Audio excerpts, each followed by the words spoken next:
আসসালামু আলাইকুম। আজকে আমি এসএসসি ম্যাথ অথবা ক্লাস 9-10 ম্যাথ চ্যাপ্টার 9 ত্রিকোণমিতিক অধ্যায়ের যতগুলো সূত্র আছে সবগুলো সূত্র আমি এখানে লিখে দিয়েছি। তো দেখো, প্রথম প্রথম সূত্রটি হচ্ছে পিথাগোরাসের সূত্র, অতিভুজ স্কোয়ার ইকুয়াল লম্ব স্কোয়ার প্লাস ভূমি স্কোয়ার। 2 নম্বর সূত্রটি হচ্ছে sine theta equal 1 divided cosec theta. 3 নম্বর সূত্রটি হচ্ছে cos theta equal 1 divided sec theta. 4 number সূত্রটি হচ্ছে tan theta equal 1 by cot theta. 5 number সূত্রটি কী আছে? Cot theta equal 1 by tan theta.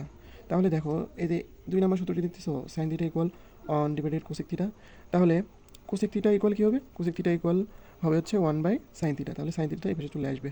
তাহলে cosec theta equal 1 divided sine theta. আবার দেখো, কস থিটা ইকুয়াল আছে হচ্ছে 1 বাই সেক থিটা। তাহলে সেক থিটা কী হবে? Sec theta equal 1 by cos theta.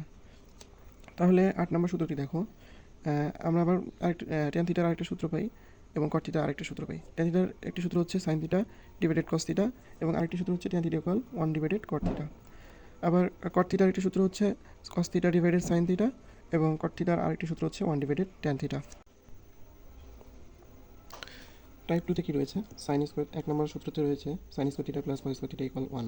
এবং আমরা যদি সাইন স্কোয়ার থিটা এ পাশে রাখি আর হচ্ছে কস স্কোয়ার থিটা মাইনাস ওই পাশে পার করে দিই, তাহলে মাইনাস কস স্কোয়ার থিটা হয়। তাহলে আমরা এখানে সাইন স্কোয়ার থিটা সমান 1 মাইনাস কস স্কোয়ার থিটা পাই।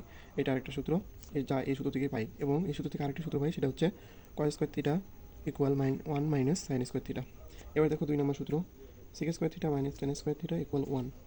যেটা এখানে এই সূত্র থেকে আরও দুইটা সূত্র পাই, সেটা হচ্ছে sec square theta equal 1 plus tan square theta এবং tan square theta equal sec square theta minus 1। 3 নম্বর সূত্রটি দেখো, cosec square theta minus cot square theta equal 1। এবং এই সূত্র থেকে ভেঙে আমরা পাই হচ্ছে cosec square theta equal 1 plus cot square theta এবং cot square theta equal cosec square theta minus 1। তাহলে এখানে টাইপ 2 তে যে সূত্রগুলো এবং টাইপ 1 যে সূত্রগুলো আমি পড়ালাম, এই সূত্রগুলো তোমরা সবাই মুখস্থ করবা। এবার দেখবা হচ্ছে টাইপ 3-তে। টাইপ 3-র সূত্রগুলো হচ্ছে এগুলো। আমরা একটি সমকোণী ত্রিভুজ এখানে দেখতে পাচ্ছি। এই সমকোণী ত্রিভুজের হচ্ছে কোণ হচ্ছে এটা, ঠিক আছে? এটা হচ্ছে কোণ। কোণের হচ্ছে বিপরীত বাহু কোণটা? এটা হচ্ছে লম্ব। তাহলে দেখো, লম্ব ইকুয়াল আমরা কি বিপরীত বাহু। কোণের বিপরীত বাহু কত? লম্ব। আর হচ্ছে ভূমি হচ্ছে বিসি। তাহলে লম্ব কত? এবি, ভূমি হচ্ছে বিসি এবং অতিভুজ হচ্ছে এসি। তাহলে আমরা ভূমি সমান সন্নিহিত বাহু বলতে পারি। এটাকে বলতে কি বুঝি? বিসিকে আমরা কি বলতে পারি? সন্নিহিত বাহু। এবং লম্বকে আমরা বিপরীত বাহু বলতে পারি।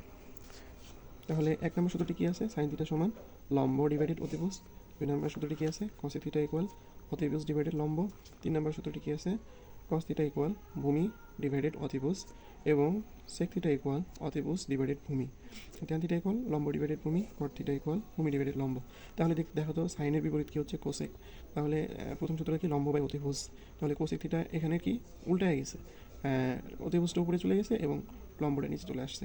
সেম কস থিটার ক্ষেত্রে কস থিটার বিপরীত হচ্ছে সেক থিটা। অতিভুজটা উপরে চলে আসছে, নিচের অতিভুজটা উপরে চলে আসছে এবং ভূমিটা হচ্ছে নিচে চলে আসছে, বিপরীত আর কি। ট্যান থিটার ক্ষেত্রেও সেম, ট্যান থিটা সমান লম্ব বাই ভূমি, আর কট থিটা সমান ভূমি বাই লম্ব। তাহলে টাইপ 1, টাইপ 2 এবং টাইপ 3 সবগুলো সূত্র যদি